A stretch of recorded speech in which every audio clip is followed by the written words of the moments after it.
The Anatomy of the Violin, Episode 1, Body, Sound and Character.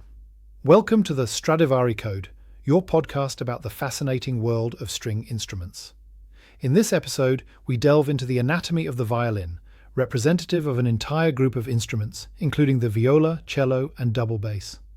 Make yourself comfortable and join me on this small acoustic journey of discovery through the construction of one of the most fascinating instruments ever.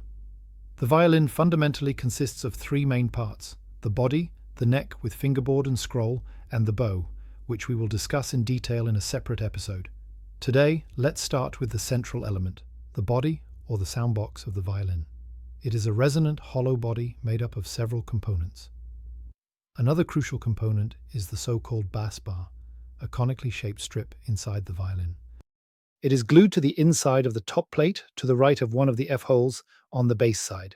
The bass bar counteracts the tension of the strings, especially the low frequencies produced by the G and D strings. Some luthiers glue it under slight pressure to increase its resistance.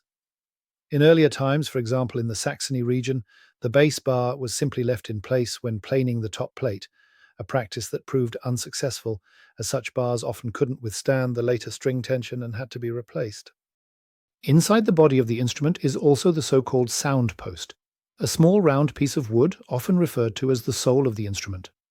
It transmits vibrations from the top to the back and is crucial for the sound quality.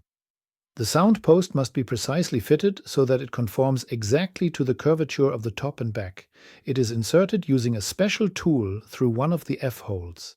Selbst die geringste Veränderung der Position beeinflusst den Klang, die Reaktion und das Gleichgewicht der Saiten.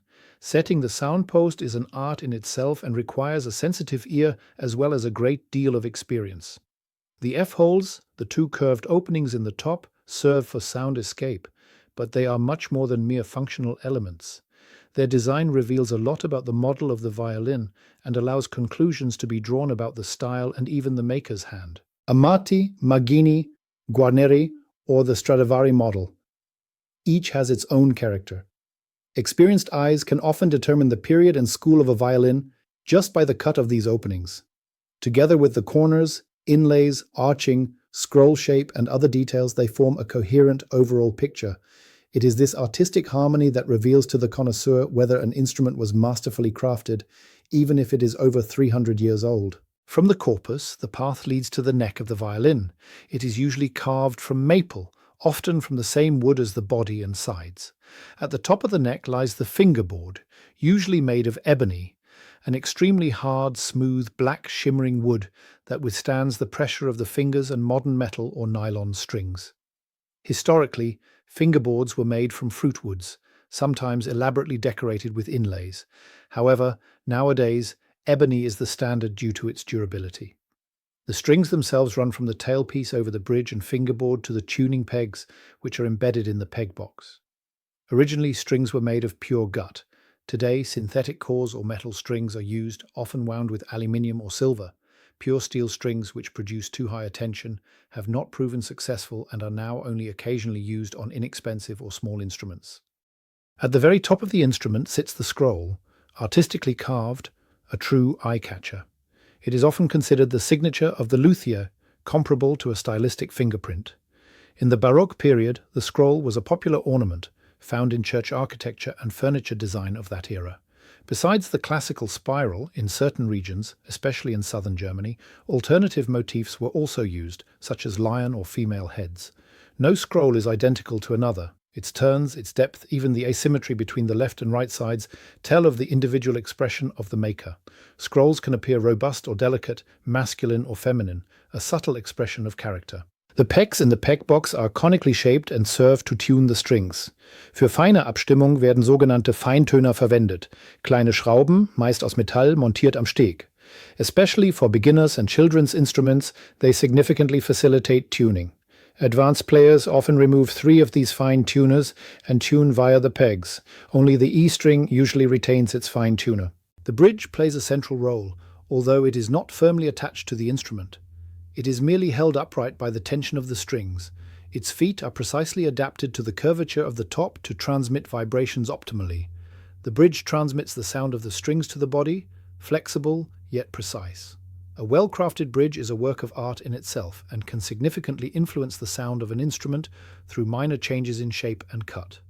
The upper curve of the bridge ensures that each string can be played individually with the bow without accidentally touching adjacent strings.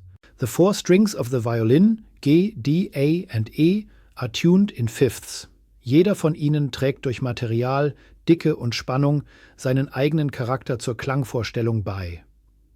String manufacturers like Thomastik in Vienna or Pirastro in Frankfurt continuously work on new developments to achieve the best possible sound qualities for each instrument. The production of these strings is a closely guarded secret, a field in its own right, which we will surely dedicate a separate episode to someday. Among the often overlooked but important details are the chin rest and the string holder. The chin rest makes it easier to hold the violin and is attached to the lower bout with a special clamp. There are countless variants, tailored to different chin shapes and often named after famous soloists. Ohne es würde direkter Kontakt zwischen Haut und Kinn mit der Farbe zu sichtbaren Markierungen führen. The string holder, in turn, holds the strings at the lower end of the violin and is attached to the end button, which is conically embedded in the end pin.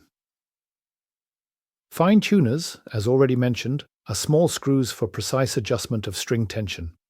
They are standard especially for the E string. For gut strings, a version with fine threads is recommended to allow finer tuning. A well-preserved, professionally crafted instrument is a work of art, not only musically, but also in craftsmanship. Every component serves an acoustic, mechanical, or aesthetic purpose, and often it is precisely in the sum of the details that the love, experience, and time invested by a violin maker become evident. That's it for today. Thank you for tuning into the Stradivari Code again. Subscribe to our podcast, share it with others, and continue with us on this acoustic journey into the fascinating world of string instruments. Stay interested. See you later.